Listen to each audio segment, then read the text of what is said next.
Bismillahirrahmanirrahim. Assalamualaikum warahmatullahi wabarakatuh. Innal hamdalillah nahmaduhu wa nasta'inuhu wa nastaghfiruh wa na'udzu billahi min syururi anfusina wa min sayyiati a'malina. May yahdihillahu fala mudilla lahu wa may yudlil fala hadiya lahu. Asyhadu an la ilaha illallah wa asyhadu anna Muhammadan abduhu wa rasuluh. Amma ba'd. Segala puji bagi Allah Subhanahu wa taala yang hingga saat ini masih melimpahkan, mencurahkan segala nikmat kepada kita semuanya, terkhusus nikmat iman dan Islam yang hingga saat ini masih melekat dalam hati kita. Mudah-mudahan dengan nikmat itu kelak ketika kita menghadap Allah Subhanahu wa taala dalam kondisi beriman dan berislam, selawat serta salam tak lupa kita curahkan, kita haturkan kepada Nabi kita, yakni Nabiullah Muhammad SAW, kepada para keluarga beliau, para sahabat-sahabat beliau, serta pengikut-pengikut beliau yang senantiasa istiqomah berpegang teguh terhadap sunnah-sunnah beliau yaumil qiyamah. Para bapak-bapak dan rekan-rekan sekalian, yang pertama kami membawa acara Rihla Camp yang pertama yang diadakan oleh pemuda Dewan Dakwah Islamiyah Kota Probolinggo. Perkenankanlah kami membacakan susunan acara pada malam hari ini. Yang pertama pembacaan pembuka, yang kedua pembacaan ayat suci Al-Quran, yang selanjutnya sambutan-sambutan, dan yang terakhir penutup. Menuju acara yang pertama, mari kita buka acara Rihla Camp pertama ini dengan bacaan basmalah bersama-sama. Bismillahirrahmanirrahim. Menuju acara yang kedua, yakni pembacaan ayat suci Al-Quran yang akan disampaikan oleh Ustadz Zaini.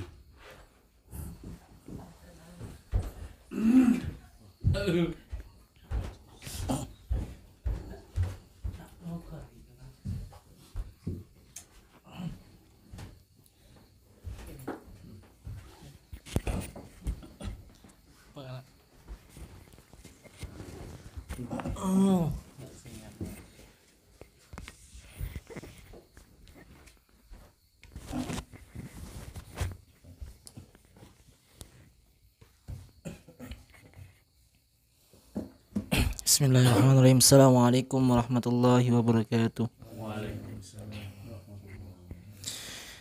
A'udzu billahi minasy syaithanir rajim. Bismillahirrahmanirrahim. Ya ayyuhan nasu ubudu rabbakumul ladzi khalaqakum وَالَّذِينَ مِنْ قَبْلِكُمْ لَعَلَّكُمْ تَتَّقُونَ الَّذِي جَعَلَ لَكُمُ الْأَرْضَ فِرَاشًا وَالسَّمَاءَ بِنَاءً وَأَنزَلَ مِنَ السَّمَاءِ مَاءً فَأَخْرَجَ بِهِ مِنَ الثَّمَرَاتِ رِزْقًا لَكُمْ فلا تجعلوا لله أندادا وأنتم تعلمون وإن كنتم في ريب مما نزلنا على عبدنا فأتوا بسورة من مثله وادعوا شهداءكم من دون الله إن كنتم صادقين صدق الله مولانا العظيم. Assalamualaikum warahmatullahi wabarakatuh.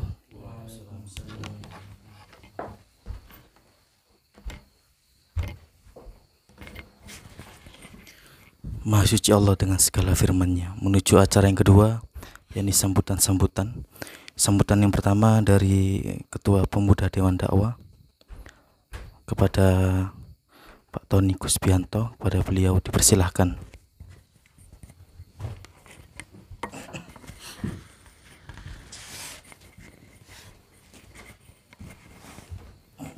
Assalamualaikum warahmatullahi wabarakatuh. Alhamdulillah alladzi bi ni'matihi tatimmus shalihat. Asyhadu an la ilaha illallah, asyhadu anna Muhammadar Rasulullah. Allahumma shalli ala Muhammad wa ala ali Muhammad kama shallaita ala Ibrahim wa ala ali Ibrahim innaka Hamidum Majid. Amma ba'd. Alhamdulillah, malam hari ini kita mengadakan pertama kali bagi pemuda rihlah camp yang pertama, yang tepatnya di Desa Safikaro. Yang kami hormati Ketua Dewan Dakwah Kota Probolinggo, Ustadz Syuhada dan anggota. Yang kami hormati para anggota pemuda Dewan Dakwah yang malam hari ini bisa ikut dalam rihlah camp pertama. Alhamdulillah, rihlah camp ini kami adakan bertujuan salah satunya untuk menambah semangat kita dalam dakwah, terutama bagi pemuda Dewan Dakwah yang sebelumnya mungkin kurang semangat. Dengan diadakan rihlah camp ini diharapkan selain kita healing atau rekreasi, kita dapat menambah semangat untuk berdakwah di pemuda Dewan Dakwah.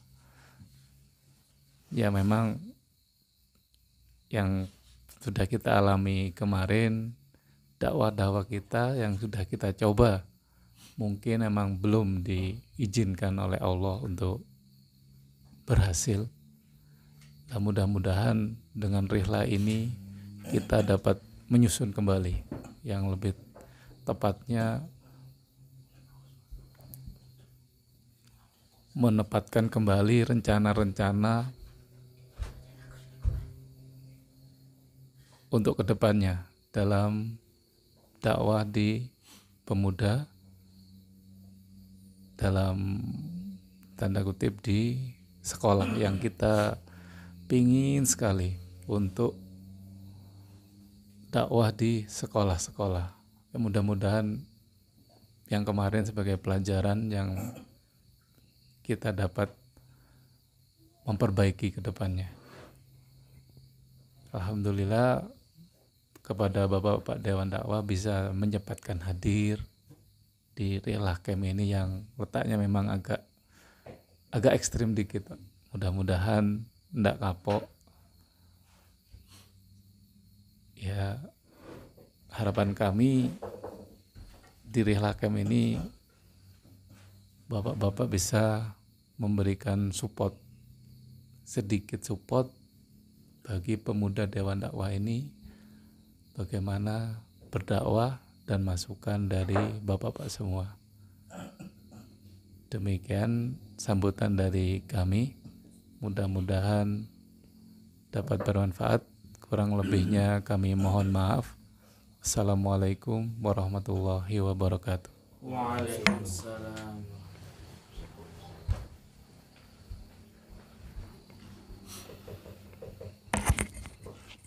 Menuju sambutan yang kedua dari Ketua Dewan Dakwah Islamiyah Indonesia Kota Probolinggo kepada Ustadz Syuhada, dipersilahkan.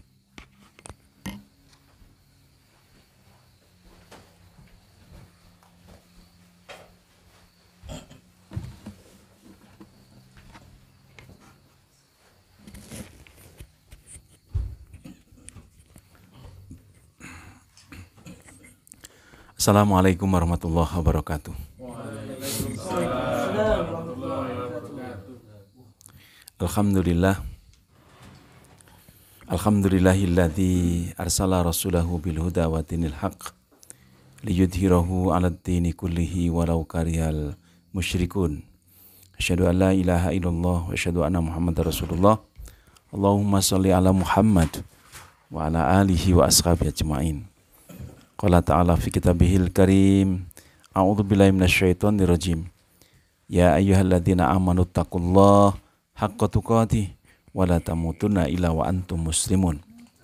Wa qala Allahu ta'ala aidan,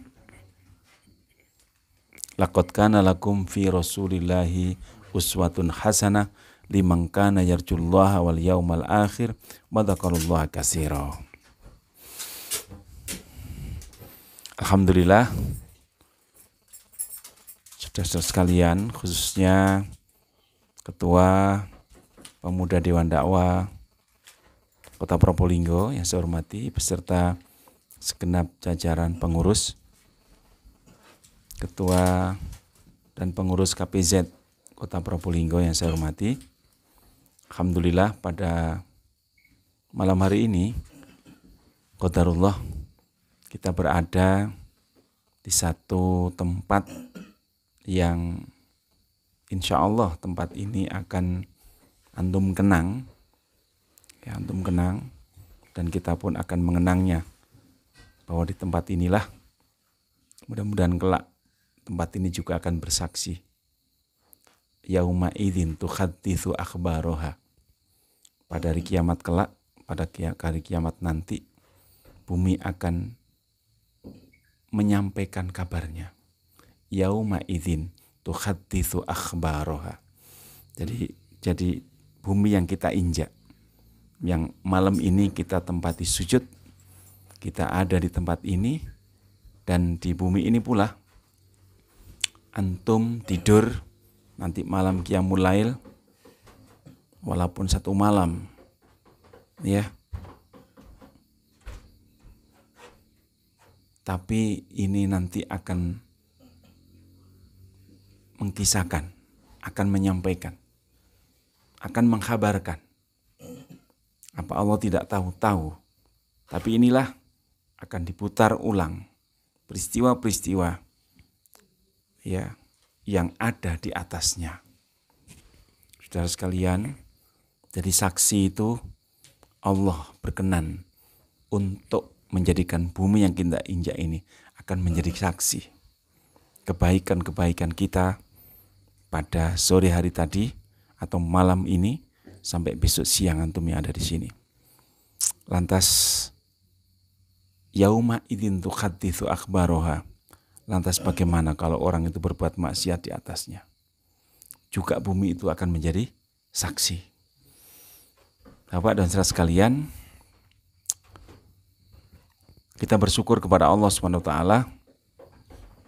bahwa kita termasuk bagian dari orang-orang yang dipilih oleh Allah untuk menyerukan dakwah minimal pada diri kita masing-masing. Ya, minimal pada kita masing-masing, diri kita masing-masing. Syukur-syukur nanti antum juga bisa berdakwah pada teman-teman antum. Karena waman aksanu qaulam mimman da'a ilallahi wa amila sholihah. Dan siapakah yang terbaik ucapannya? Waman aksanu qaulan, dari orang-orang yang menyeru di jalan Allah. Mimman da'a ilallah, dan beramal soleh.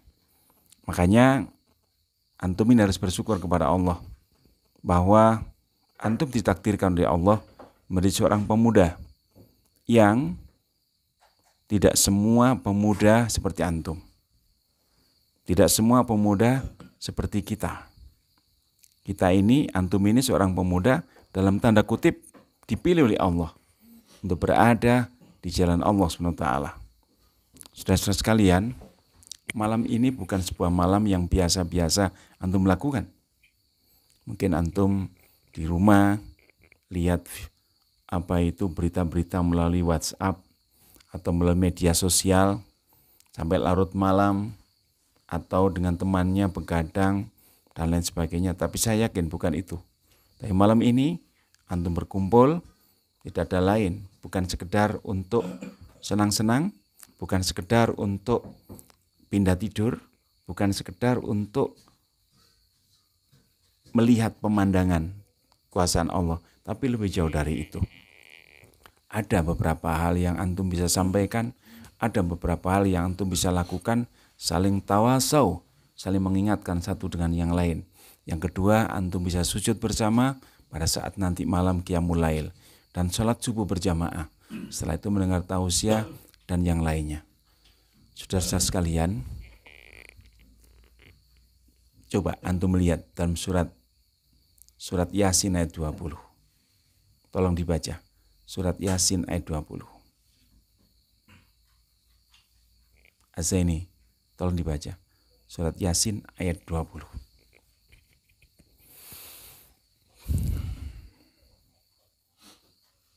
Silakan. Ya.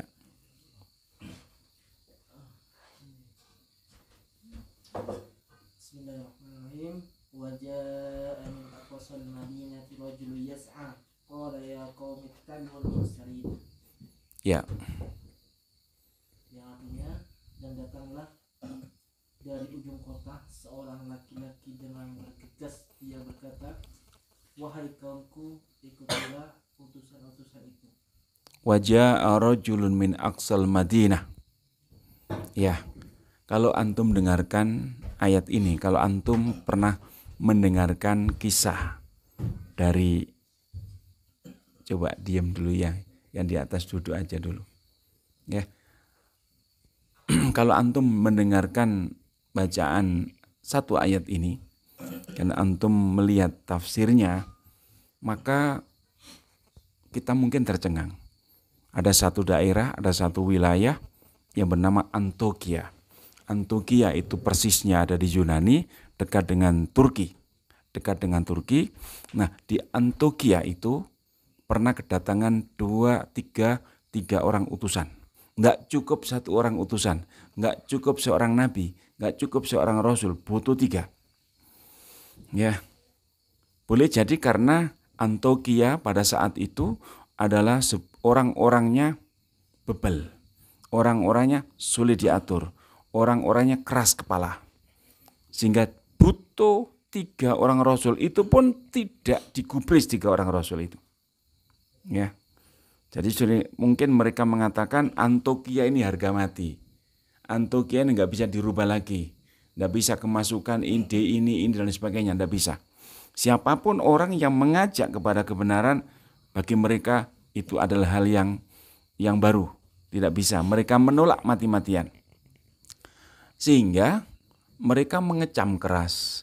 Tidak hanya mengecam keras, mereka juga mati-matian untuk menghalangi dari 3 rasul itu. Mereka juga ingin membunuh, ya, ingin membinasakan. Biasa kan? Kebenaran kalau disampaikan, biasanya kalau ada orang yang menentang, maka orang yang menentang ini bagian daripada kesalahan. Kalau kebenaran datangnya dari Allah, disampaikan, kok ada orang menentang, berarti orang menentang ini bagian daripada kesalahan, bagian daripada keburukan, bagian daripada kebobrokan itu. Nah, di Antokia itu masyarakat sudah bobrok, masyarakatnya bebel. Sehingga apa yang terjadi? Karena mendengar 3 orang rasul utusan ini akan dihabisi, maka datanglah seorang laki-laki. Dibaca lagi.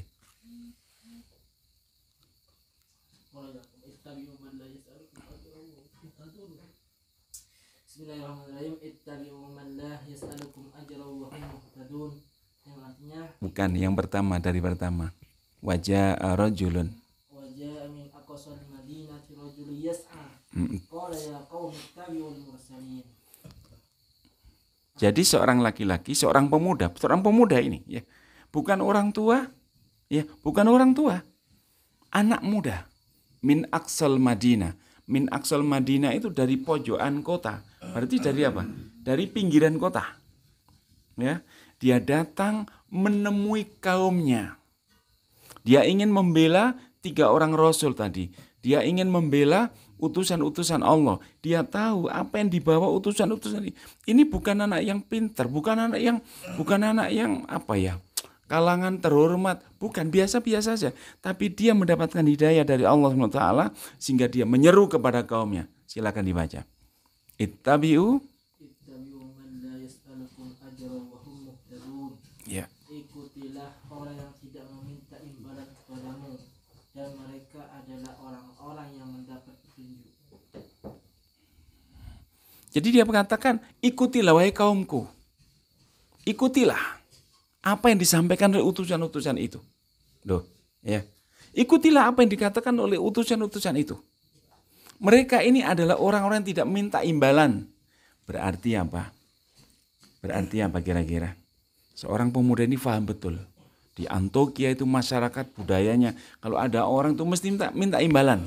Kalau ada orang ngomong, ada orang pasti minta imbalan. Gitu ya. Masya Allah.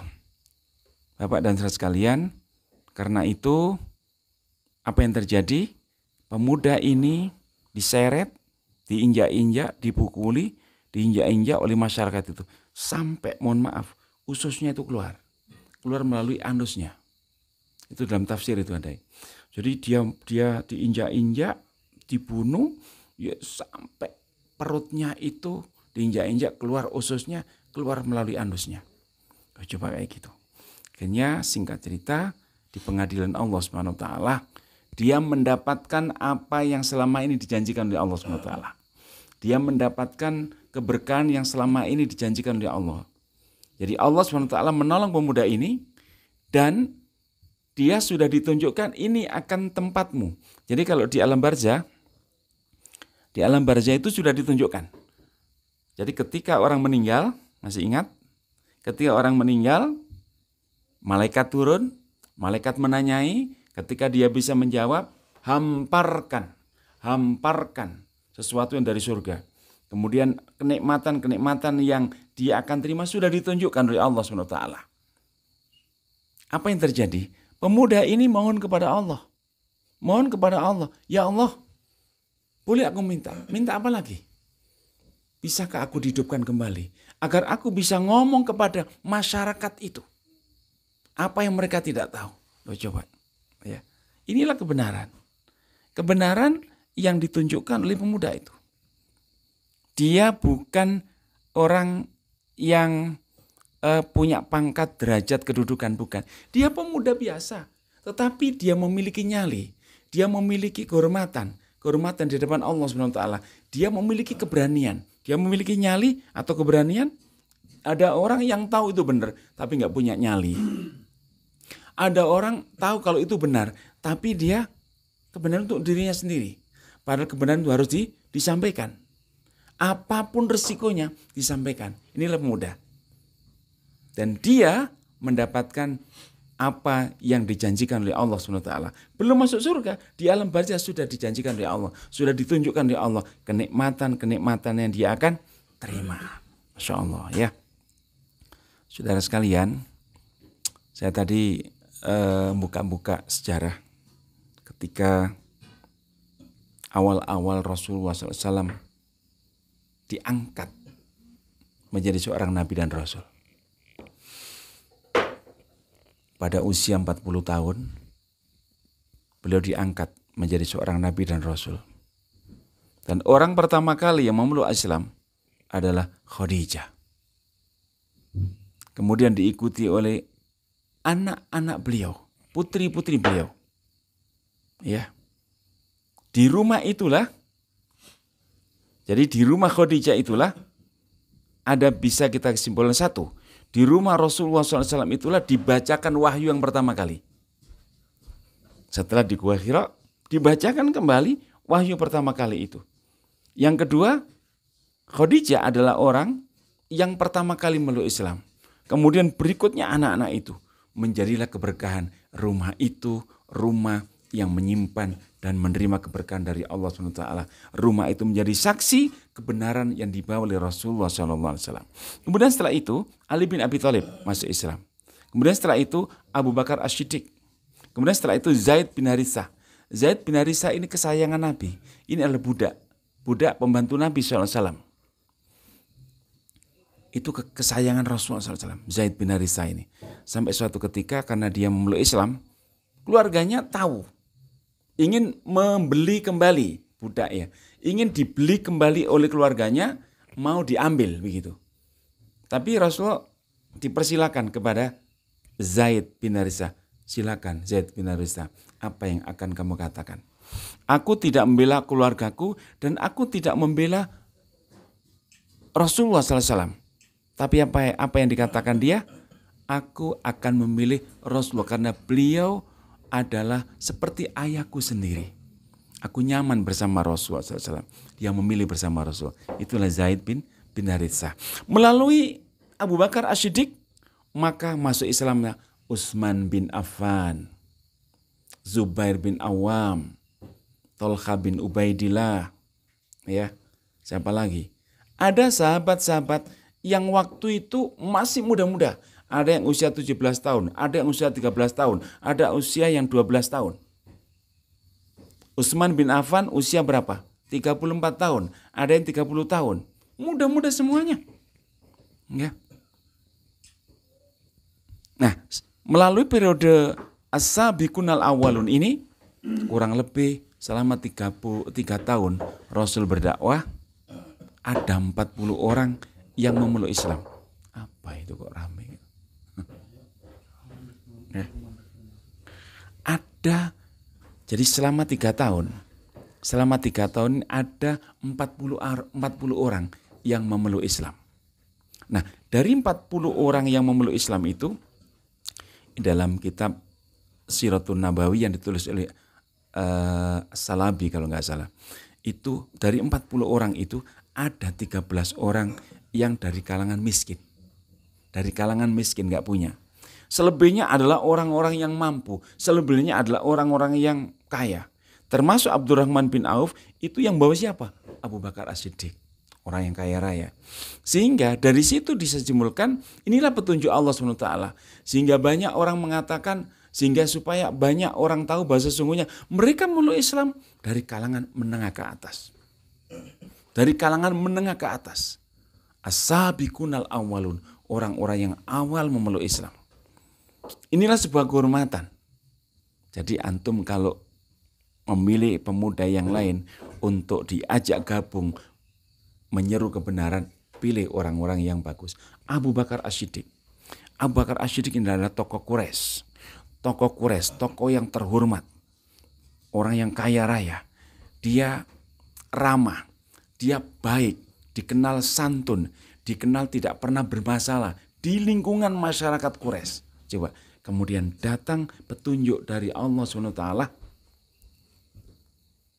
atas apa yang disampaikan Rasulullah SAW, dia memeluk Islam.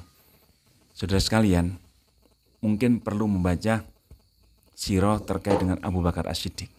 Ya, sampai Nabi mengatakan begini, Abu Bakar As-Siddiq.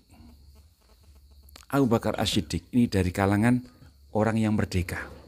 Artinya bukan hamba saya, orang yang merdeka. Dia tidak perlu banyak ngomong, ketika disampaikan kebenaran seolah-olah dia akan mengatakan sami'na wa ata'na. Aku dengarkan dan aku ikuti. Itulah Abu Bakar As-Siddiq, tidak banyak komentar. Dia terima, dia masuk Islam. Mungkin karena dia melihat sejak kecil, sejak pemuda, Rasul nggak pernah dusta. Masih ingat kisah Isra Mi'raj? Orang-orang kafir datang kepada Abu Bakar, ya Abu Bakar, kamu dengar itu, ada orang yang berangkat dari Masjidil Haram ke Masjidil Aqsa dalam waktu sekejap. Kemudian dia berangkat ke langit ketujuh, belum subuh sudah nyampe di dunia. Masuk akal enggak? Siapa yang ngomong gitu? Itu temanmu itu, Muhammad, sudah gila itu. Apa jawab Abu Bakar? Jangankan itu yang disampaikan, lebih dari itu aku akan percaya. Inilah akhirnya Abu Bakar As-Siddiq mendapatkan predikat Abu Bakar As-Siddiq, orang yang selalu membenarkan apa yang dikatakan oleh Rasulullah SAW. Dia melihat Rasul itu enggak pernah bohong. Rasul tidak pernah berdusta. Ya, jangankan itu yang disampaikan. Coba. Jangankan itu yang disampaikan. Berangkat dari Masjidil Haram ke Masjidil Aqsa, kemudian ke langit ke-7. Turun lagi sebelum subuh. Loh, kira-kira kalau sekarang ada begitu gimana? Nggak akan ada orang percaya. Di zaman itu belum ditemukan teknologi seperti sekarang ini. Ya otomatis banyak nggak percaya. Kenapa kok mereka nggak percaya? Kira-kira kenapa? Kenapa kok mereka banyak nggak percaya? Kenapa? Mustahil. Kenapa? Logikanya nggak masuk. Berarti pakai akal. Kenapa? Karena yang dipakai itu logika. Karena yang dipakai itu akal. Coba kalau dia memakai iman. Abu Bakar As-Siddiq itu memakai iman. Ya, dengan bahasa iman. Karena yang disampaikan oleh Rasulullah SAW itu dengan keimanan. Ya, kita kan harus yakin dengan iman kan. Percaya Isra Mi'raj itu kan karena iman kan. Abu Bakar As-Siddiq juga demikian. Ditambah lagi Abu Bakar tahu siapa Muhammad Sallallahu Alaihi Wasallam. Orang yang sejak remaja sudah dikenal Al-Amin. Nah begitu. Aku yakin aku. Nangone Ijlal. Wongnya gak tahu goro. Wongnya gak tahu bong. Irfan. Apa mana itu? Oh gak tahu goro. Nek turu. Nah. Jadi kalau orang kalau dusta itu 1, 2, 3 kali ya sudah orang nggak percaya, bohong ya. Makanya berkatalah yang jujur, ya. Dan itu pesan Nabi Shallallahu Alaihi Wasallam. Karena pondasi daripada kejujuran itu apa? Iman. Kalau orang punya iman pasti jujur. Nah, pondasi daripada lawan daripada jujur apa? Bohong. Pondasinya bohong itu apa? Kemunafikan. Ya, kembali saudara-saudara sekalian, hari ini dalam situasi negara seperti ini, banyak pengamat mengatakan negara kita itu tidak baik-baik saja. Ya kan? Antum tahu. Sehingga suatu ketika bisa saja setiap saat, setiap waktu ada perubahan. Setiap saat, setiap waktu mungkin akan berubah secepat itu. Tapi yang perlu kita ketahui bahwa sungguhnya negara kita dalam situasi seperti ini. Ya, antum dituntut untuk terus mengetahui. Antum dituntut untuk terus melihat situasi. Antum dituntut untuk terus mengikuti kondisi yang terjadi. Nah, saudara sekalian, pemuda Dewan Dakwah memiliki peran yang strategis. Ya, kalau tadi saya sampaikan bahwa as-sabiqunal awwalun ini adalah sebagian besar adalah pemuda. Rasulullah Shallallahu Alaihi Wasallam menaruh harapan di para pemuda. Abu Bakar As-Siddiq usia berapa ketika masuk Islam? Utsman bin Affan ketika masuk Islam umur berapa? Abdurrahman bin Auf, Zaid bin Haritsah, ada yang masih usia 12 tahun, ada yang masih usia 17 tahun, dia masuk Islam. Apalagi Ali bin Abi Thalib, kalau nggak salah Ali bin Abi Thalib ketika dia masuk Islam itu usia 12 tahun atau 10 tahun begitu. Oh, Masya Allah. Ya. Tetapi di usia kayak begitu masuk Islam, beda dengan kita yang usianya sudah tua kayak gini masuk Islam.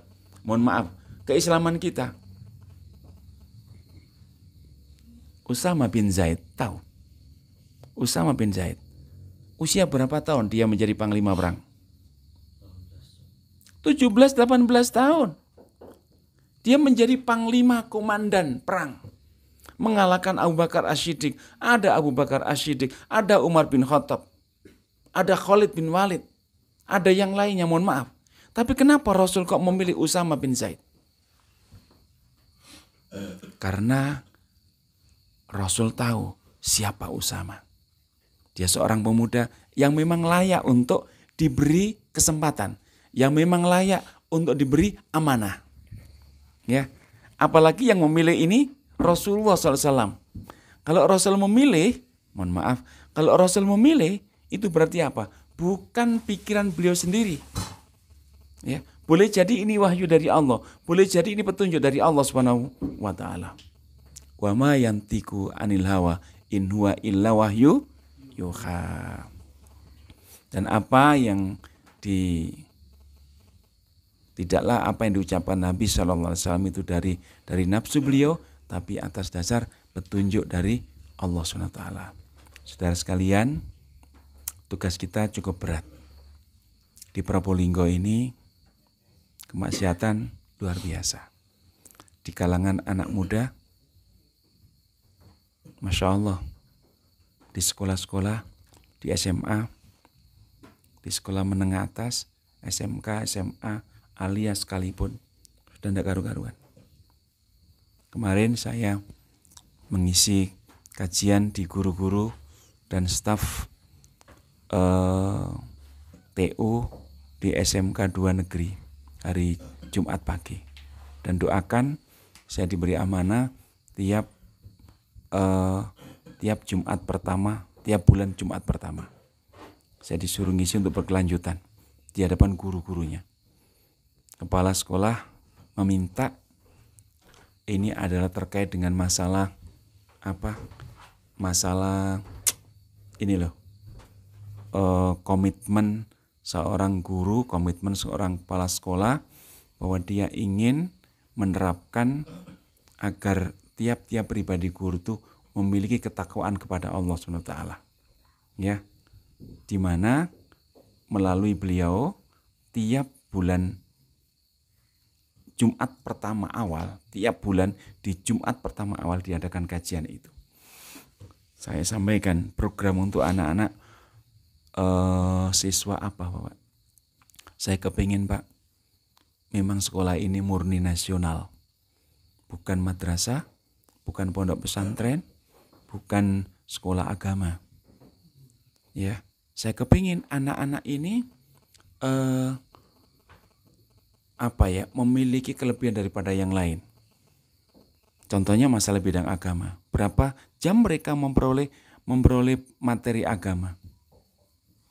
Makanya di sekolahan ini mereka kita wajibkan sholat berjamaah duhur dan asar sebelum mereka pulang.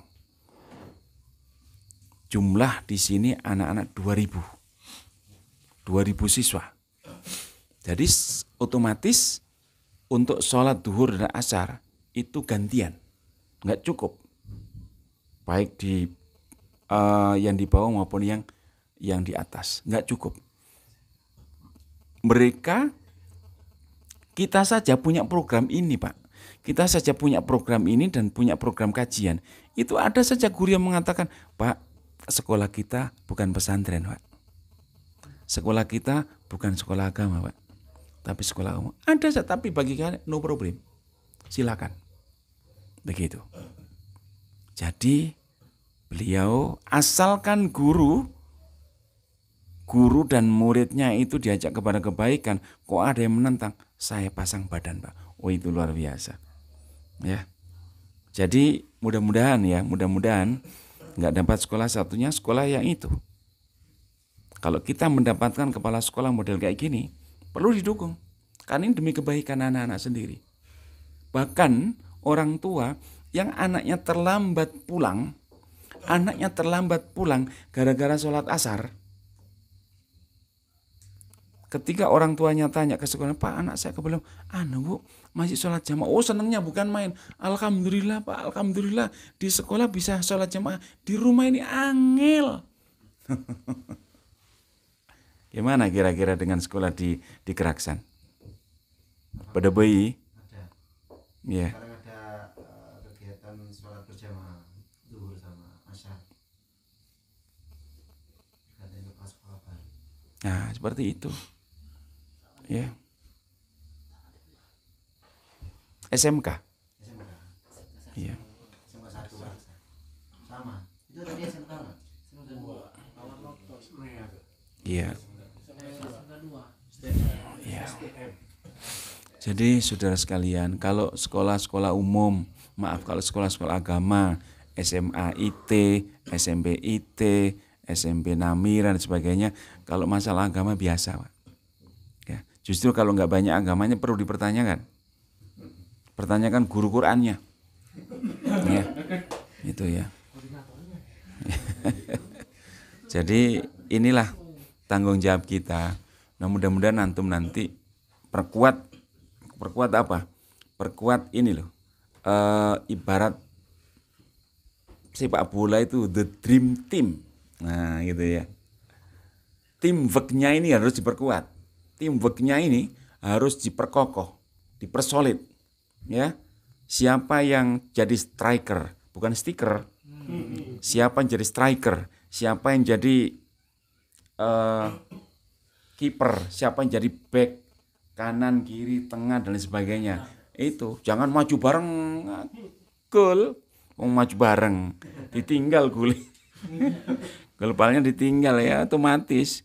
Jadi harus ada pembagian tugas. Ya.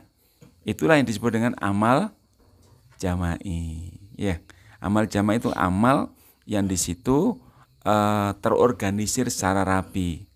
Siapa bagian bawa minyak, siapa bagian bawa kopinya, siapa bagian bawa berasnya, siapa bagian bawa magic comnya walaupun tertinggal.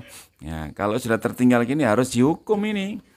Bisa-bisa suruh ambil lagi. Untungnya cuma sehari di sini. Kalau coba 1 bulan suruh ngambil lagi tuh. Siapa yang bagian bannernya ukurannya sekian kali sekian, kenapa kok kecil? Nah, gitu. Tapi ini sebuah hal yang perlu dievaluasi dan ini senang saja, nggak apa-apa. Sehingga suatu ketika kalau kita dapat amanah agak besar, tidak mungkin akan salah lagi. Orang benar itu bukan berarti langsung benar, tidak, mesti salah. Jadi orang benar itu berangkat dari yang salah dulu. Orang bisa naik sepeda motor itu berawal dari yang nggak bisa. Antum dulu waktu sepeda ontel kan jatuh berkali-kali, tapi kalau nggak dicoba-coba juga nggak bisa. Sampai nggak bisa naik sepeda motor, nggak pernah, Pak. Sekali jatuh langsung nggak pernah sudah. Akhirnya nggak bisa. Nah, supaya bisa bagaimana? Harus diikuti, ya, harus dilalui, ya. Walaupun punya SIM-nya, tapi kalau nggak pernah nyopir tetap nggak bisa.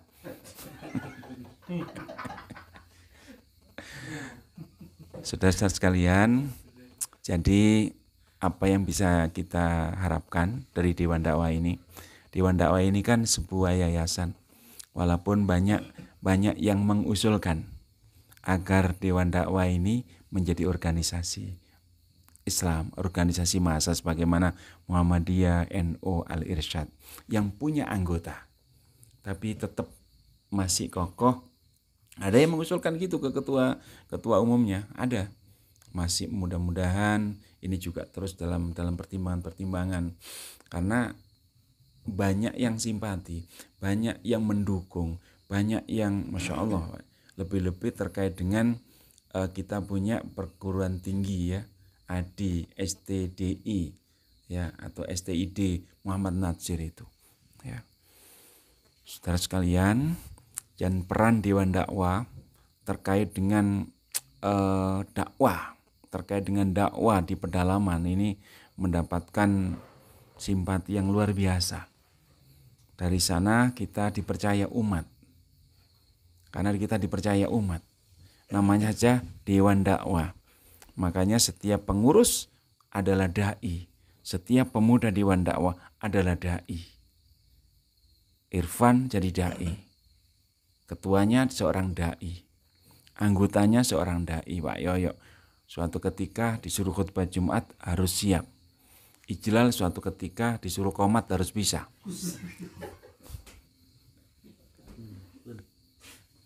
Suruh jadi imam harus bisa.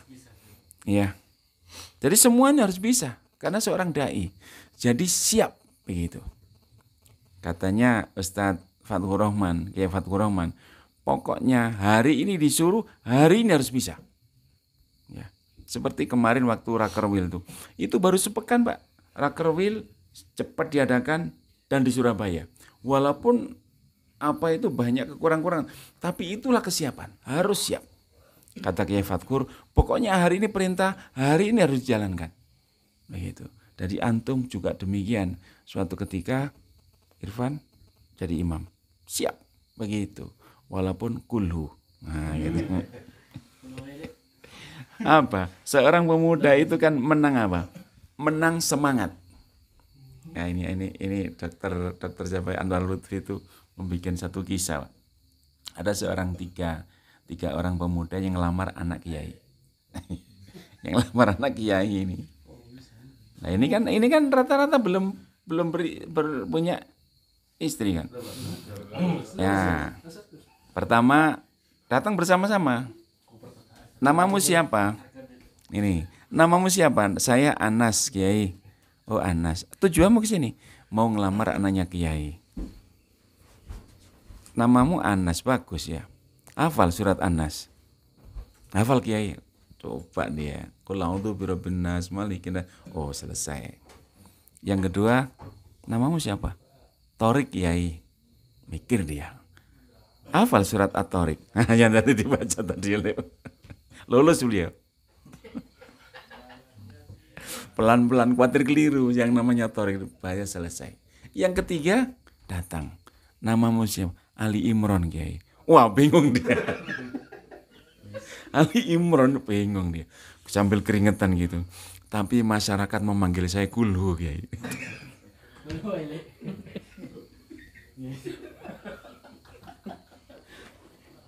Kiainya ya tertawa, ya sudah, ya Kulhu. Masya Allah. Tapi inilah semangat ya, semangat baru. Jadi seorang pemuda terus berani. Kapan saatnya tampil, kapan saatnya disuruh, kapan, jangan mundur. Asalkan yang antum tahu ini sebuah kebenaran, jangan mundur, ya. Tapi tetap koordinasi itu penting. Jadi koordinasi itu penting. Kemarin waktu ke MAN itu bukan sebuah kegagalan, bukan. La taksabu syarrol lakum wa huwa khairul lakum. Nah, kan ada ayat itu.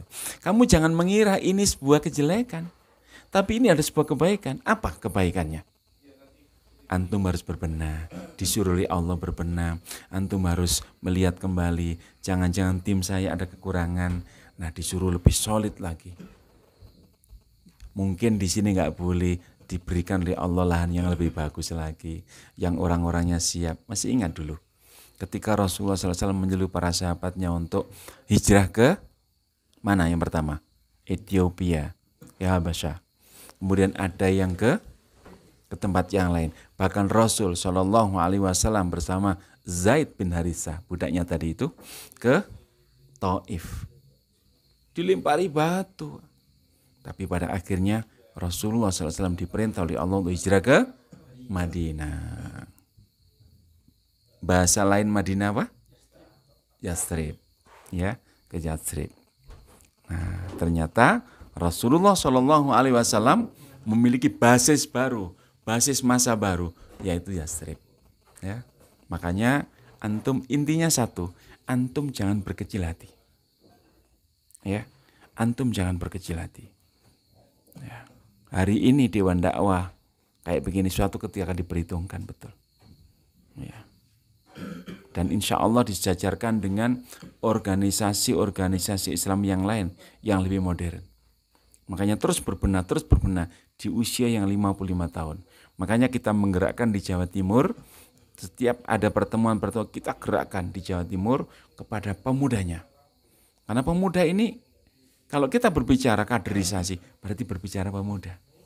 Karena antum tahu, pengurus Dewan Dakwah, kalau antum tahu, pengurus Dewan Dakwah itu orang yang sepuh-sepuh. Betul sepuh-sepuh. Sampai saya dengan Pak Didi ada bendahara itu sepuh, masuk ke tadi bendahara ini setuwek kayak gini. Mohon maaf, antum bisa melihat nggak dari Pak Haji Teguh? Beliau itu sepuh. Sampai Ustadz Solehuddin yang sekarang berdakwah ke Timur Tengah, Jamaah Tabligh, beliau, Ustadz, saya itu salut dengan teman-teman Dewan Dakwah Kota. Orangnya sudah sepuh-sepuh, tapi luar biasa. Nah itu Pak, ya. Jadi Dewan Dakwah ini lebih banyak dihuni digerakkan oleh orang yang tua-tua. Mungkin pertanyaannya, siapakah yang akan mengganti ini kalau bukan antum sekalian? Mereka adalah orang-orang yang pernah berjuang di usia mudanya. Makanya antum dipilih oleh Allah SWT untuk menggerakkan dakwah ini. Kalau di masa mudanya, yang mestinya harus banyak, antum ini harus banyak berkeliaran di mana-mana. Ya, dari kafe satu ke kafe yang lain, dari teman satu ke teman yang lain. Ya, tapi antum digerakkan oleh Allah bertemu dengan teman-teman yang menurut saya orang-orang baik.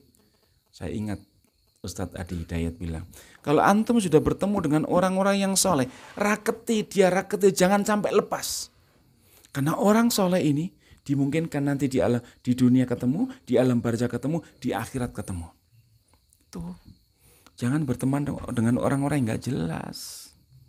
Jangan berteman dengan orang yang gak jelas. Tapi bertemanlah dengan orang-orang yang memiliki akidah yang sama, memiliki visi yang sama, memiliki keyakinan sama, dan memiliki sisi perjuangan yang sama. Karena ini orang-orang yang nanti di akhirat akan saling mensyafaati. Saya kira itu, wallahu a'lam bishawab.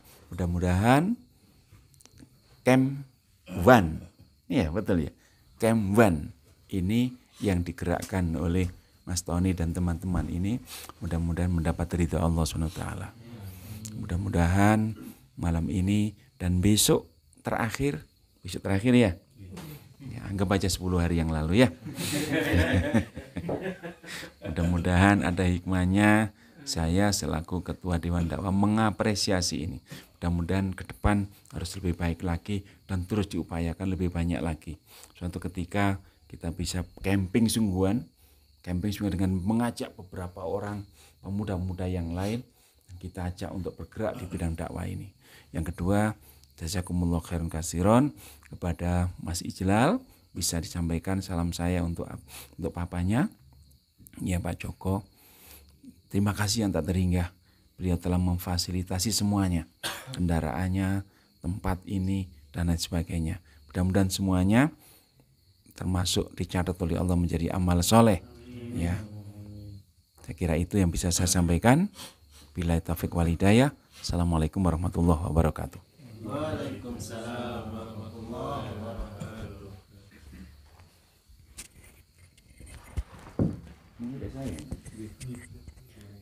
Jazakumullah khairan katsiran atas sambutan dan sekaligus materi pertama pada Rihla Camp pertama ini.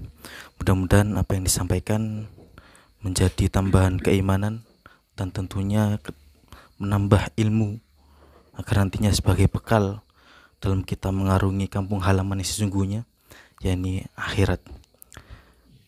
Menuju acara yang selanjutnya, ini penutup.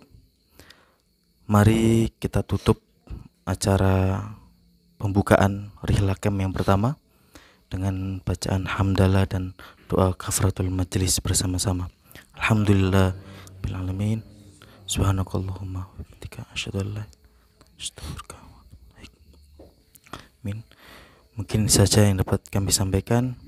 Mudah-mudahan bermanfaat. Akhirul kalam. Assalamualaikum warahmatullahi wabarakatuh.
Dilani luru.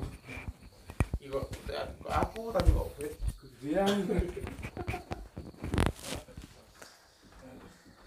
Untuk piringan ya? Untuk piringan. Miring kan?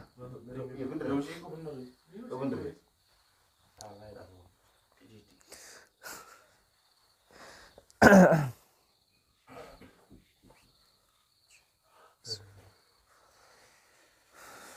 Allahu Akbar.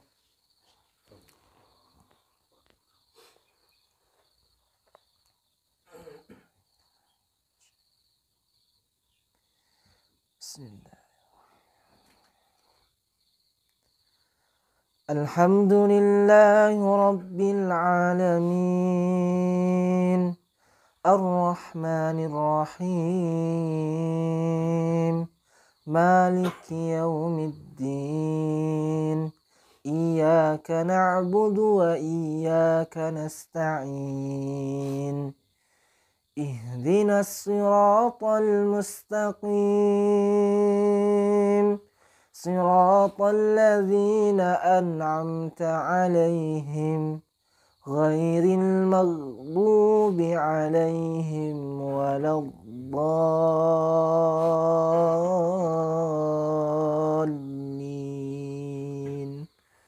Amin.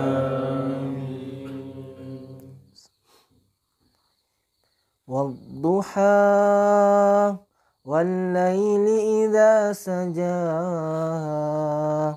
ma wadda'aka rabbuka wa ma qala, walal akhiratu khairul laka minal ula, walasawfa yu'tika rabbuka fatarda, alam yajidaka yatiman fa'awa, ووجدك ضالا فهدى, ووجدك عائلا فأغنى, فأما اليتيم فلا تقهر, وأما السائل فلا تنهر, وأما بنعمة ربك فحدث. الله أكبر.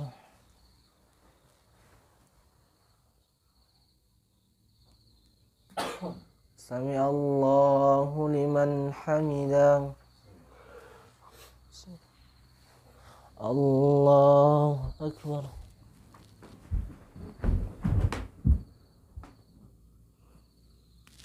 الله أكبر.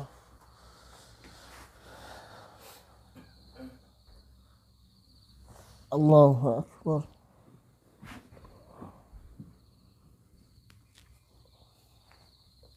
الله أكبر.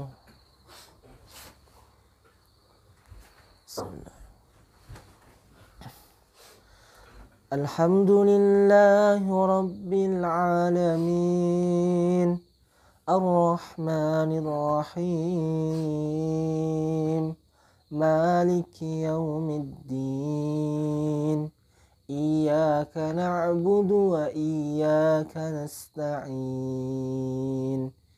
اهدنا الصراط المستقيم، صراط الذين أنعمت عليهم غير المغضوب عليهم ولا الضالين. آمين.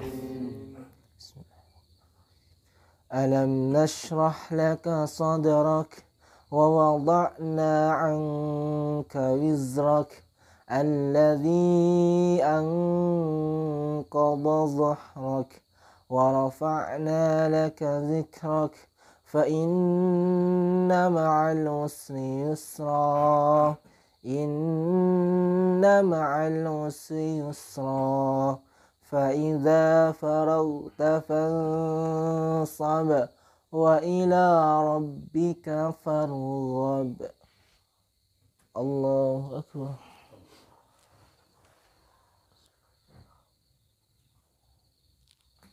Sami Allahu liman hamidah. Allahu Akbar.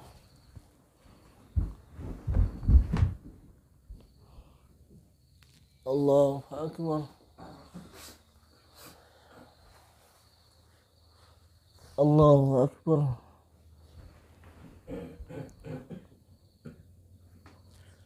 Allahu Akbar.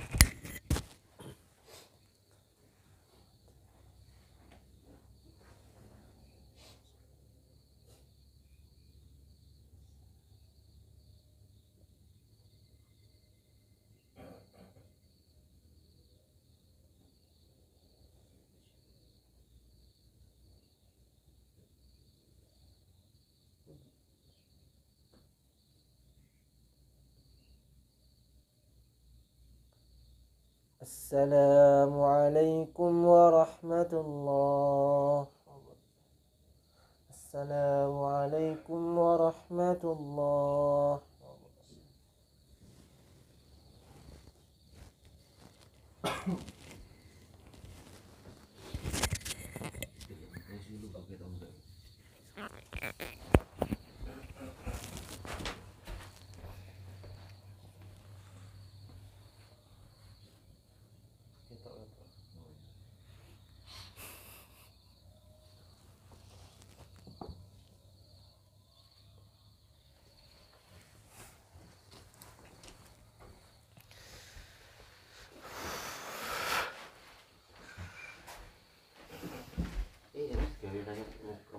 Itu.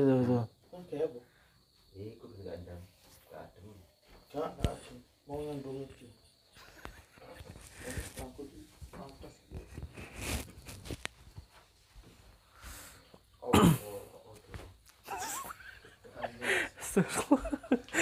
Oh.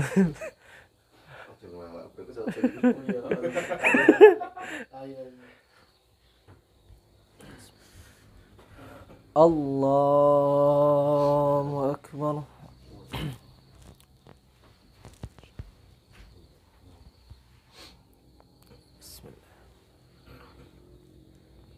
Alhamdulillahi Rabbil Alamin. Ar-Rahmanir Rahim. Maliki Yawmiddin. Iyyaka na'budu wa iyyaka nasta'in. Ihdinas siratal mustaqim. Siratal ladzina an'amta 'alaihim ghairil maghdubi 'alaihim waladdallin.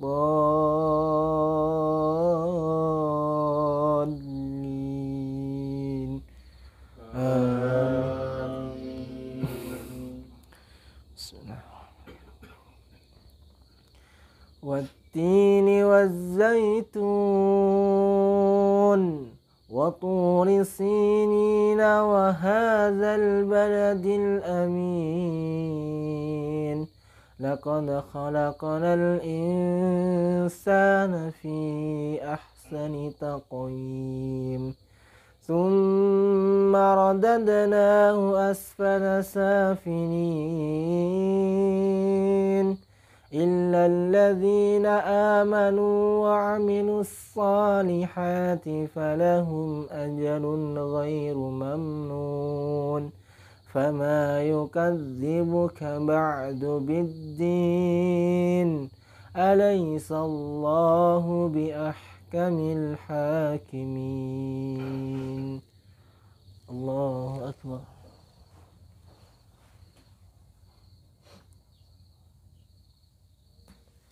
Sami Allahu liman hamidah. Allahu Akbar.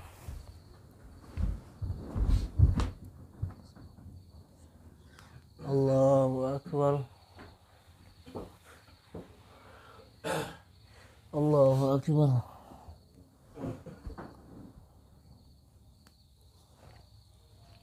Allahu Akbar. Bismillahirrahmanirrahim. الحمد لله رب العالمين الرحمن الرحيم مالك يوم الدين إياك نعبد وإياك نستعين اهدنا الصراط المستقيم صراط الذين أنعمت عليهم غير المغضوب عليهم ولا الضالين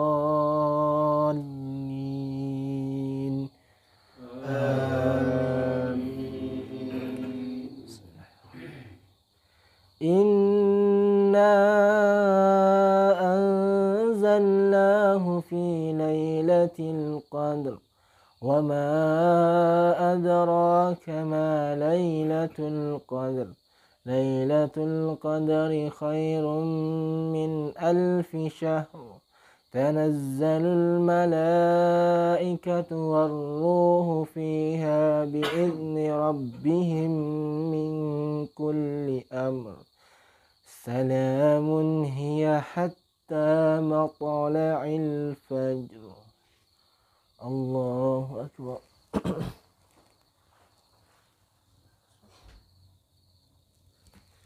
سمع الله لمن حمده الله أكبر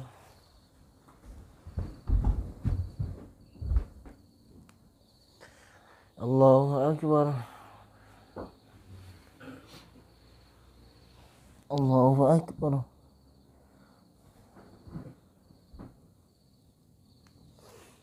الله أكبر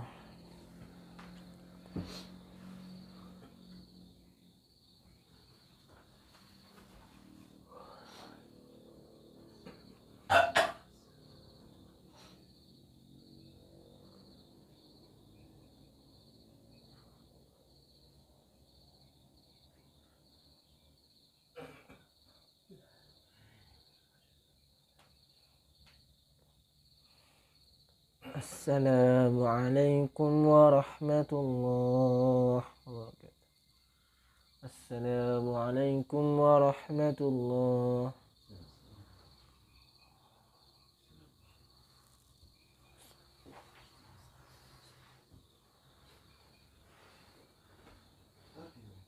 Tarhim Tarhim Sang Wizir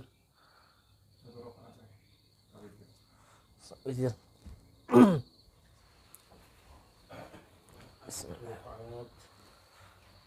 Allahu Akbar Bismillahirrahmanirrahim Alhamdulillahi Rabbil Alamin Ar-Rahmanir-Rahim Maliki yaumiddin Iyyaka na'budu wa iyyaka nasta'in اهدنا الصراط المستقيم صراط الذين أنعمت عليهم غير المغضوب عليهم ولا الضالين آمين قل هو الله أحد الله الصمد لم يلد ولم يولد ولم يكن له كفوا أحد الله أكبر سمع الله لمن حمده الله أكبر الله أكبر الله أكبر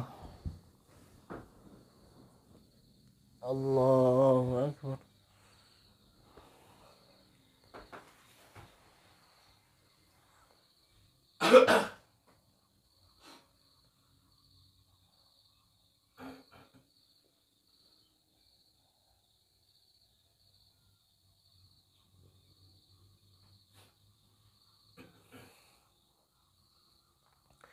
السلام عليكم ورحمة الله وبركاته Assalamualaikum warahmatullahi.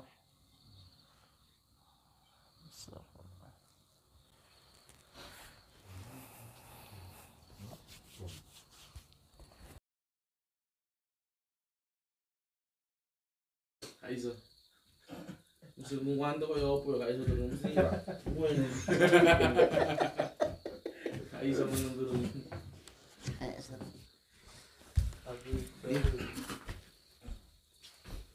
Nggak sadar. Apa lagi? Iya, enak dicopot. Sono kata. Iya. Suara sebelum subuh. Lebih baik. Sini mas. Mas sunah dulu mas.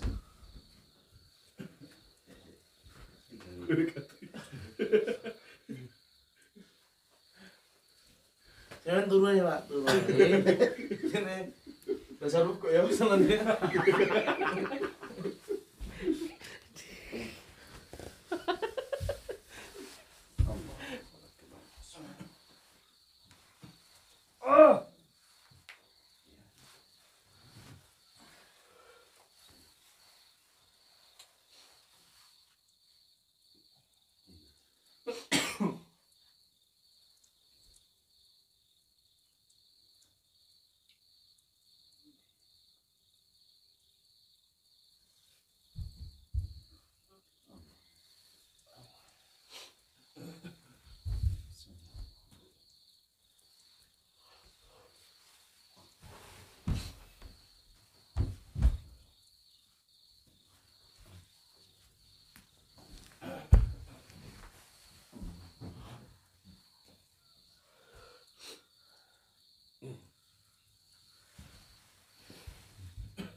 Goblok kayak aku cilik.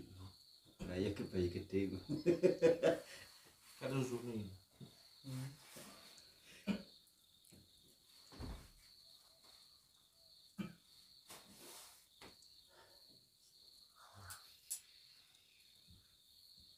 Ini kini ditinggal ya sing di kursi nyala mas.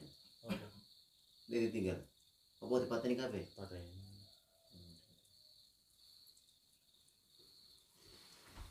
Lampu dalam nggak kelar itu. Enggak, itu puluh.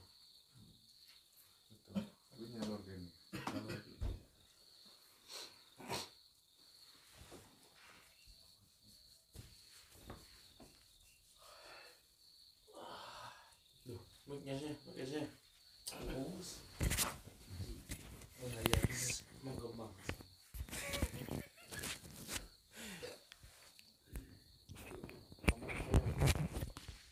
Tunggu mas. Itu mas. Go mas. Isi dong, isi. Masa imamnya tadi kok mas. Allahu Akbar. Awak udah di imamnya. Oh, sampe nek aku iki to. Wis ngate kise kok. Jadi lu gue kafe. Aku dah. Iku Iya, bismillah. Oh, bisa aku. Allahu Akbar, Allahu Akbar, asyhadu an la ilaha illallah, asyhadu anna Muhammadar Rasulullah.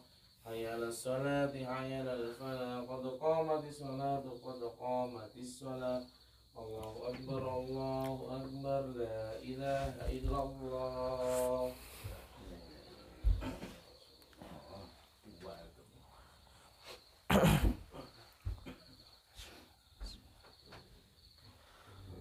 Allahu Akbar.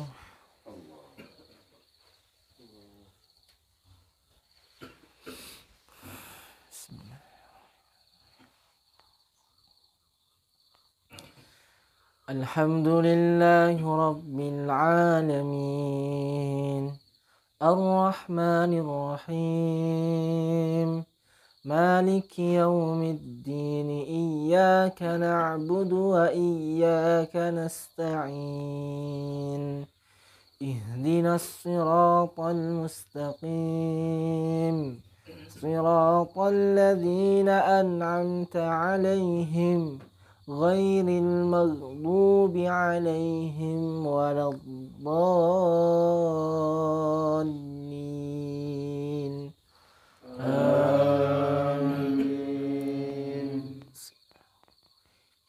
قل يا أيها الكافرون لا أعبد ما تعبدون ولا أنتم عابدون ما أعبد ولا أنا عابد ما عبدتم ولا أنتم عابدون ما أعبد لكم دينكم ولي دين. الله أكبر. سمع الله لمن حمده. الله أكبر. الله أكبر. الله أكبر.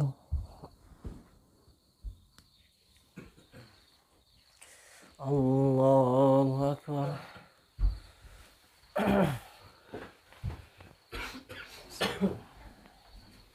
الحمد لله رب العالمين الرحمن الرحيم مالك يوم الدين إياك نعبد وإياك نستعين اهدنا الصراط المستقيم صراط الذين أنعمت عليهم غير المغضوب عليهم ولا الضالين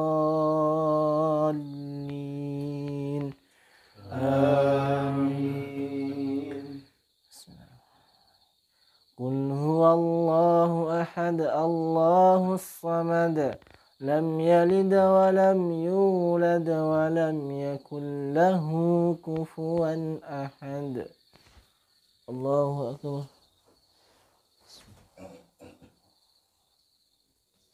سمع الله لمن حمده.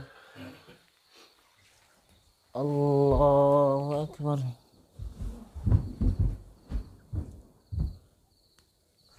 الله أكبر. الله أكبر. الله أكبر.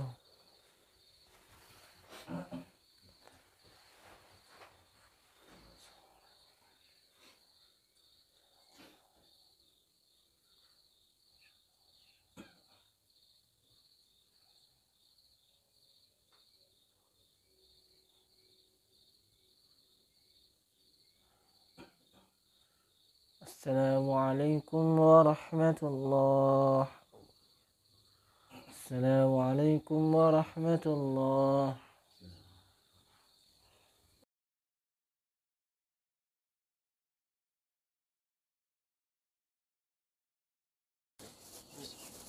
Kajian. Ayo kajian.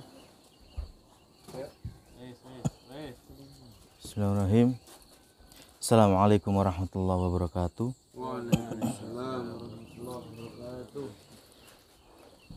Innal hamdalillah nahmaduhu wa nasta'inu wa nastaghfiruh. Wa na'udzu billahi min syururi anfusina wa min sayyiati a'malina. May yahdihillahu fala mudilla lahu wa may yudlil fala hadiyalah. Asyhadu an la ilaha illallah wa asyhadu anna Muhammadan abduhu wa rasuluh. Amma ba'd. Fa inna asdaqal hadis kitabullah wa khairul hadi hadi Muhammad sallallahu alaihi wasallam wa syarrul umuri muhdatsatuha wa kullu muhdatsatin bid'ah wa kullu bid'atin dhalalah wa kullu dhalalatin finnar. Amma ba'd. Segala puji bagi Allah Azza wa Jal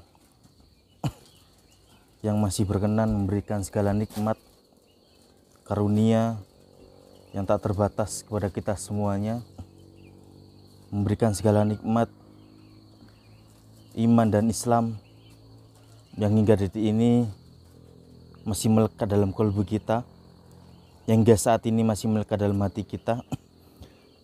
Mudah-mudahan dengan nikmat iman dan Islam itulah kelak ketika kita meninggalkan dunia ini dan menghadap Allah Subhanahu wa taala dalam kondisi beriman dan berislam. Selawat serta salam tak lupa kita curahkan, kita haturkan kepada Nabi kita, suri tauladan yang terbaik, uswah yang terbaik, yakni Rasulullah Muhammad SAW, kepada para keluarga beliau, para sahabat-sahabat beliau, serta pengikut-pengikut beliau senantiasa istiqomah berpegang teguh terhadap sunnah-sunnah beliau. Berbicara sedikit tentang Rasulullah SAW, kita sebagai umat akhir zaman, bukti kecintaan kita kepada beliau tentunya adalah memuliakan, merindukan, dan mencintai beliau. Mencintai segala perjuangan dakwah beliau. Kita ingat bagaimana dakwah beliau yang begitu luar biasa, nggak mulus, banyak terjal yang beliau hadapi. Apalagi ketika beliau berdakwah sudah di luar kota, nggak di dalam kota lagi. Ketika di tahun ke-10 di bulan Syawal, ketika Rasulullah menikah dengan istrinya bernama Saudah, di bulan yang sama ketika itu Rasulullah berhijrah, memilih untuk berdakwah di luar kota, yang tentunya tantangannya sangat luar biasa. Ujian yang berat yang beliau hadapi ketika berdakwah itu luar biasa. Ketika hijrah ke wilayah Taif, mungkin kita semua tahu bagaimana kisah beliau berdakwah dalam wilayah Taif. Ketika sampai di Taif,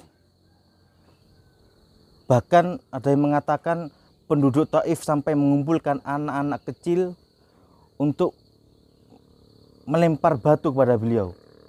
Gak hanya melempar batu, tapi perkataan kasar yang beliau dapatkan ketika itu, cacian, makian, dan sebagainya.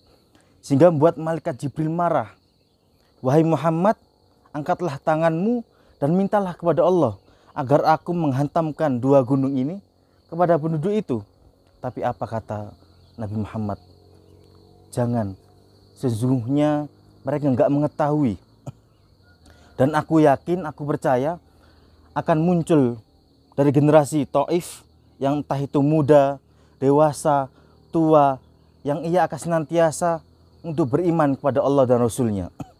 Kemudian tak lama setelah itu keluarlah kalimat-kalimat indah yang tercurah dari bibir beliau.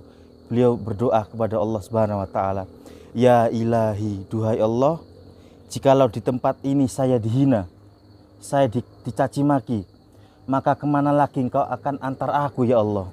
Di tempat yang paling dekat, di situ saya dihinakan lagi, atau di tempat yang paling jauh yang saya bisa tempuh Dan di situ saya dihinakan lagi.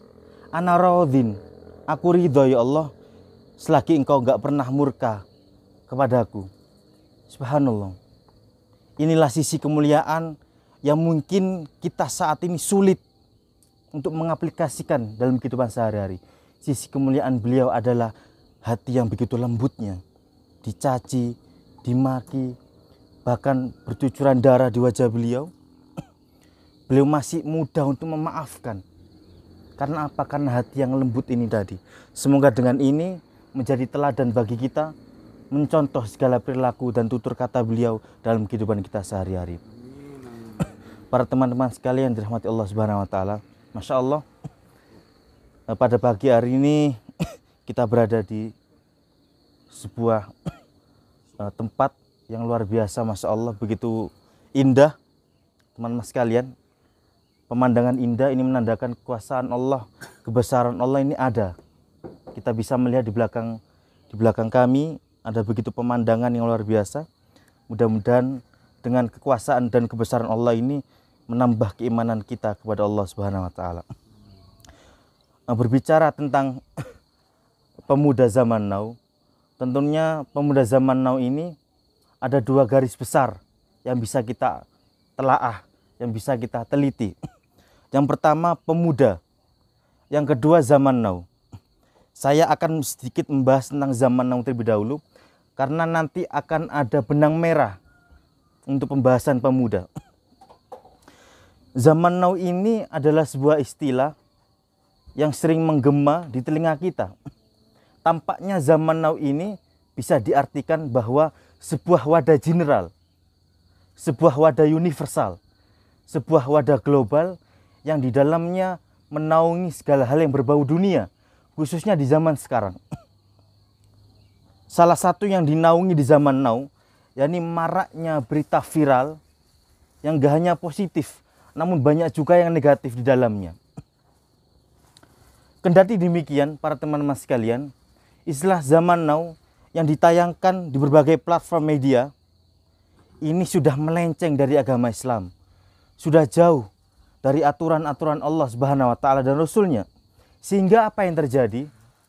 Para pemuda menjadi incaran, para remaja menjadi buram. Problematika publik saat ini sedang merasakan riuhnya pembahasan persoalan masalah anak muda sekarang. Semua media sosial, bahkan media elektronik pun seakan menertawakan suramnya masa depan mereka. Jadi melihat hal demikian, para teman-teman sekalian, rasanya sangat ironis sekali bahwa peran pemuda dan para remaja saat ini seakan-akan kehilangan karakter yang sebenarnya. Kebobrokan moral, kebobrokan akhlak yang terus-menerus menggerogoti mereka, yang terus-menerus menggerogoti hati mereka, menggerogoti jiwa mereka, menggerogoti akal pikiran dan lain sebagainya. Sehingga inilah sejatinya merupakan pengaruh budaya-budaya barat yang sengaja membunuh karakter para pemuda saat ini. Jadi sangat mungkin membunuh, menghancurkan pemuda Islam dari dalam. Ketika saya bilang seperti ini, saya teringat sebuah topik yang begitu luar biasa viral. Topik ini muncul di permukaan bumi, seingat saya tahun 2001 dan 2002 ke bawah. Sebuah topik Islamofobia. Islamofobia ini mencoba menjauhkan pemuda dari Tuhannya Allah Subhanahu wa taala. Islamofobia ini mencoba menjauhkan pemuda dari kitabnya Al-Qur'anul Karim. Dan Islamofobia ini mencoba untuk menjauhkan pemuda dari nabinya, Nabiullah Muhammad. Sehingga ini menjadi tugas kita bersama. Apalagi kita berada di wadah yang sama, yakni pemuda Dewan Dakwah. Maka pemuda Dewan Dakwah inilah yang mampu memberikan dakwah yang sasarannya kepada anak muda. Sasarannya adalah kepada remaja, sehingga kebobrokan moral, kebobrokan akhlak akan teratasi. Dengan Islamophobia ini menyebabkan dekadensi moral, dekadensi akhlak, penurunan moral, penurunan akhlak di kalangan pemuda Islam semakin mengkhawatirkan para teman-teman sekalian.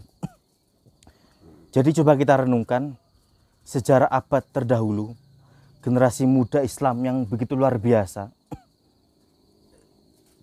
Supaya ini menjadi teladan baik bagi kita semuanya, khususnya para pemuda, para remaja di Indonesia.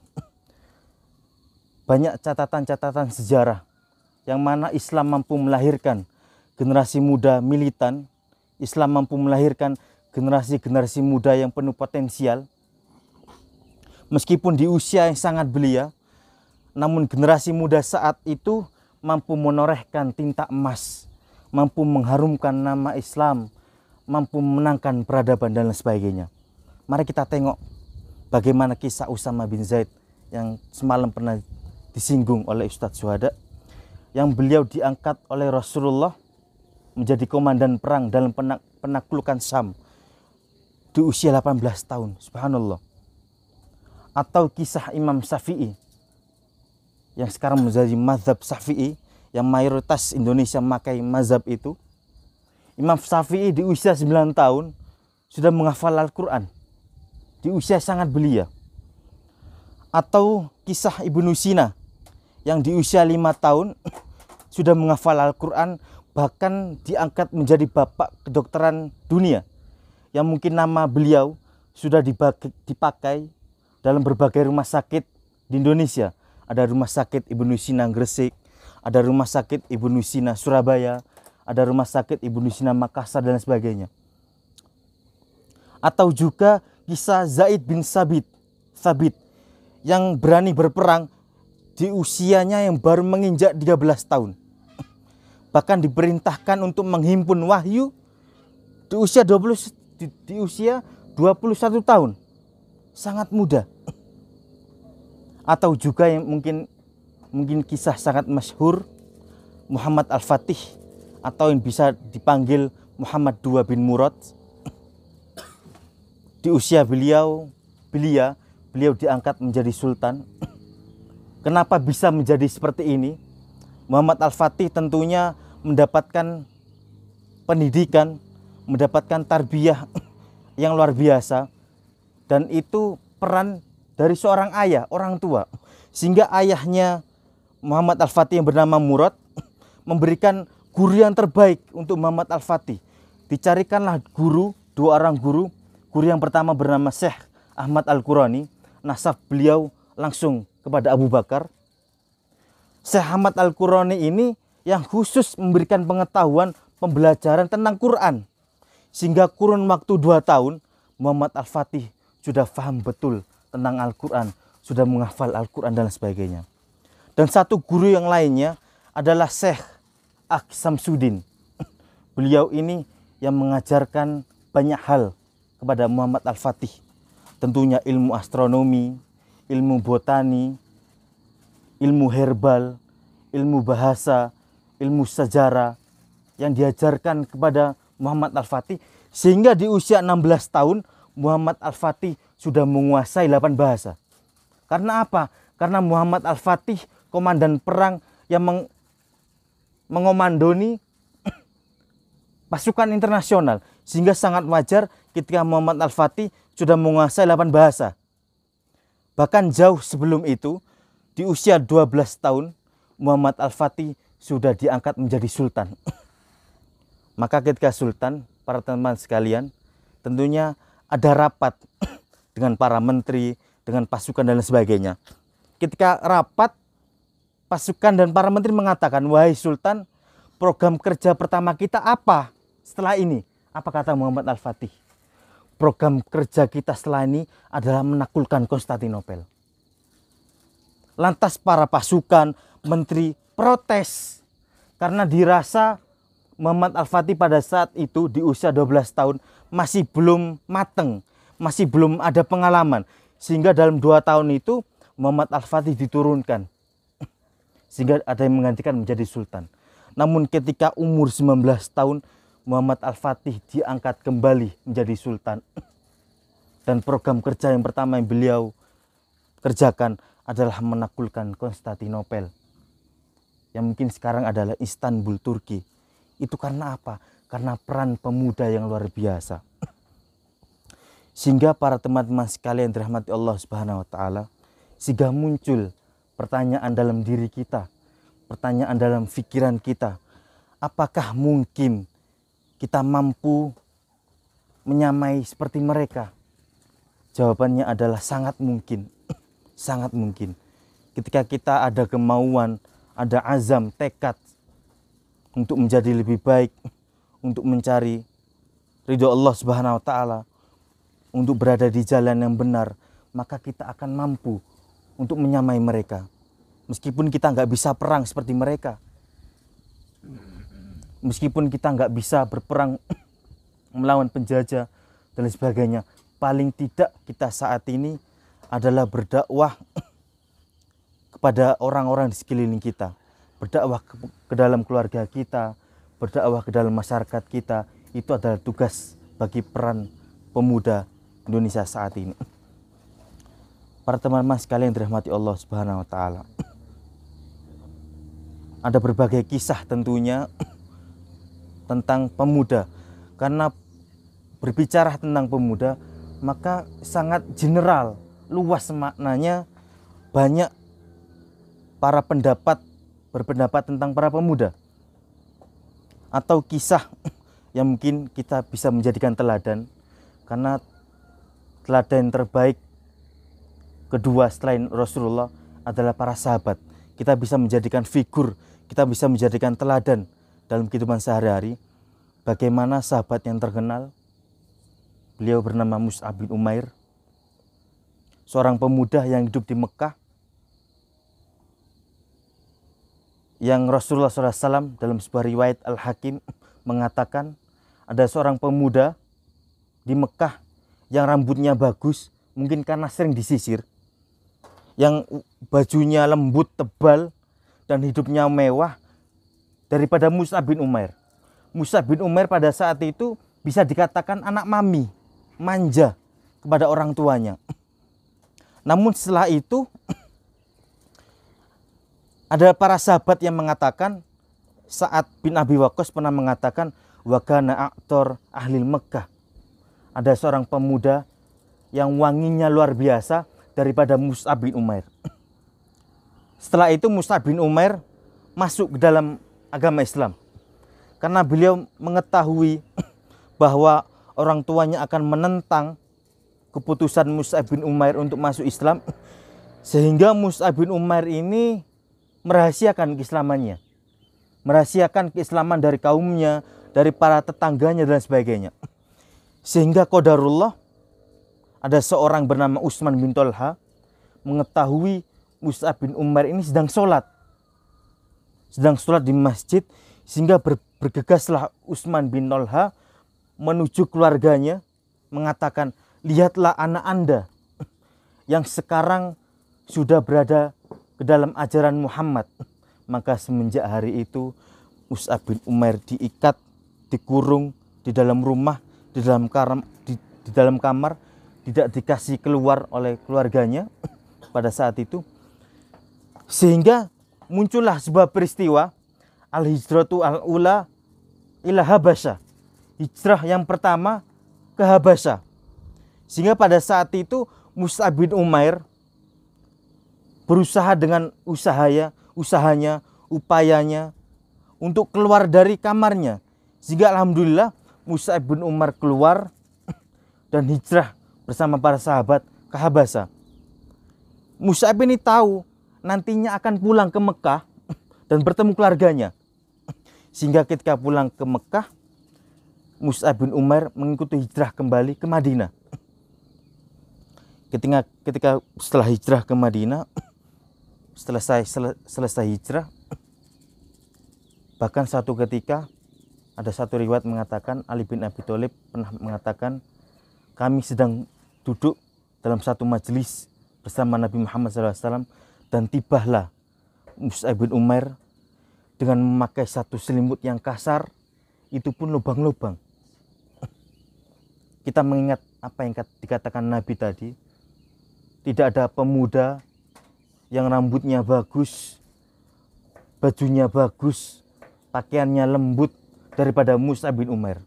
Tapi pada saat beliau hijrah masuk ke dalam Islam, kondisi luar biasa yang dirasakan Mus'ab bin Umair. Bahkan hanya memiliki satu selimut, itu pun kasar, bolong-bolong. Sehingga beliau, Rasulullah SAW mengatakan, ketika aku melihat Mus'ab bin Umair, aku menangis. Karena aku mengingat ketika beliau masih belum masuk ke dalam Islam, begitu mewah kehidupan beliau. Tapi ketika masuk Islam, beliau meninggalkan kemewahannya. Subhanallah, para hadirin dirahmati Allah Subhanahu wa taala, yang menakjubkan adalah begitu luar biasa pengorbanan Mus'ab bin Umair untuk memilih dakwah yang benar, untuk memilih agama yang benar. Ketika beliau mantap untuk memilih hijrah, maka beliau pada saat itu meninggalkan seluruh kemewahannya, meninggalkan pakaian yang bagus, meninggalkan aroma yang bagus, menuju kepada kondisi yang mungkin bisa dikatakan luar biasa. Tapi apa makna yang di dalamnya? Maknanya adalah ketika kita sudah taat, ketika kita sudah cinta, apapun perintah Allah maka akan dikerjakan. Karena sesungguhnya mahabbatullah, cinta kepada Allah, itu merupakan konsekuen keimanan. Tidak akan sempurna tauhid atau pengesaan kepada Allah kecuali dia mampu untuk mencintai Allah secara sempurna, mampu untuk mencintai Allah Tuhannya secara kafah menyeluruh, sehingga tidak ada sesuatu yang esensinya patut dicintai dari segala sisi kecuali hanya kepada Allah. Maka tidak ada boleh ada penyembahan di dalamnya, maka tidak boleh ada peribadahan di dalamnya, maka tidak ada boleh kecintaan yang sempurna di dalamnya kecuali hanya kepada Allah Subhanahu wa taala. Para ulama pernah menjelaskan ketika ada seorang hamba yang berjalan menuju Allah dengan rasa cinta, dengan khauf, rasa takut, dan roja, berharap hanya kepada Allah, percayalah Allah akan menurunkan kebahagiaan yang tak terbatas kepada kita hambanya. Tidak hanya kebahagiaan di dunia, maka Allah akan turunkan kebahagiaan di dunianya, di akhiratnya. Oleh karena itu sehingga sangat beruntung ketika ada seorang hamba yang beriman, bertakwa, sudah berada di fase, di titik merasakan kelezatan untuk mencintai Tuhannya, merasakan kenikmatan untuk senantiasa mencintai Tuhannya. Ketika seorang sudah cinta, maka apapun perintah yang ditetapkan, maka ia akan menaati.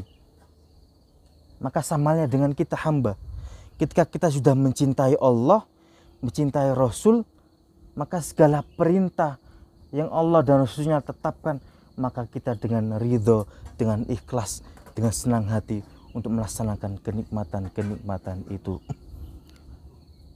Para teman-temanku sekalian dirahmati Allah Subhanahu wa taala, tentunya peran kita di Pemuda Dewan Dakwah ini enggak mudah, berat.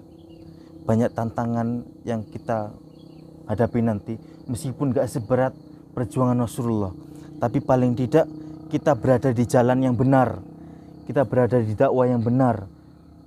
Dan peran Pemuda Dewan Dakwah adalah mencarger keimanan para pemuda, mencarger semangat para pemuda, mencarger tekad para pemuda untuk senantiasa dakwah ilallah, berdakwah di jalan yang benar, di jalan yang diridhoi oleh Allah Subhanahu wa taala.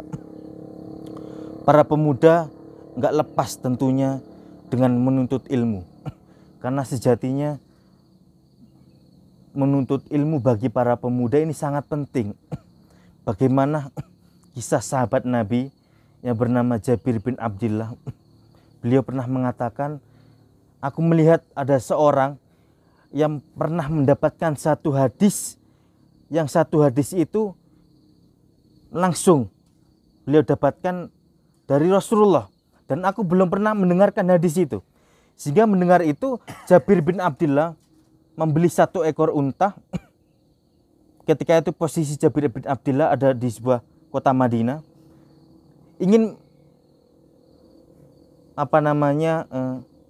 mencari satu hadis itu, dan satu hadis itu ada di sebuah seseorang yang berada di Syam, dan jarak antara Madinah ke Syam yang persaksian Jabir bin Abdillah itu menunggangi unta dari Madinah ke Syam butuh waktu 1 bulan hanya karena satu hadis.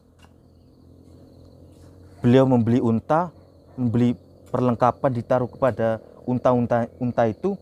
Berjalanlah Jabir bin Abdillah dari Madinah ke Syam butuh waktu 1 bulan hanya untuk mendengarkan satu hadis. Dan satu hadis ini yang beliau datangi adalah sebuah sahabat yang bernama Abdullah bin Unais al-Ansori. Beliau pernah mendengarkan hadis langsung dari perkataan Rasulullah SAW. Ketika mendengar itu, Jabir bin Abdillah langsung pulang. Inilah semangat para sahabat untuk mencari ilmu. Maka bisa kita aplikasikan dalam kehidupan kita sehari-hari, apalagi kita para pemuda. Tentunya para pemuda dan orang-orang tua dalam hal belajar itu sangat jauh. Ketika para pemuda belajar, maka mudah untuk menangkap ilmu. Beda dengan orang-orang tua, masih menelaah, masih ini, masih itu. Jadi paling enggak kita mampu untuk mencontoh para sahabat dalam hal mencari ilmu. Mudah-mudahan di Pemuda Dewan Dakwah ini tumbuh pemuda-pemuda yang inovatif, tumbuh pemuda-pemuda kreatif yang nantinya berada di garda terdepan dalam hal apa? Dalam hal untuk berdakwah yang benar, berdakwah secara totalitas, berdakwah secara menurut agama Islam dan lain sebagainya. Mungkin itu saja yang dapat saya sampaikan. Mudah-mudahan bermanfaat. Dan tentunya sekali lagi peran pemuda Dewan Dakwah ini nggak mudah, sangat berat. Tapi kalau kita kerjakan bersama-sama, insya Allah akan memberikan kemudahan kepada kita semuanya. Mungkin ini saja yang saya sampaikan. Kurang lebihnya mohon maaf. Akhirul kalam. Assalamualaikum warahmatullahi wabarakatuh. Waalaikumsalam warahmatullahi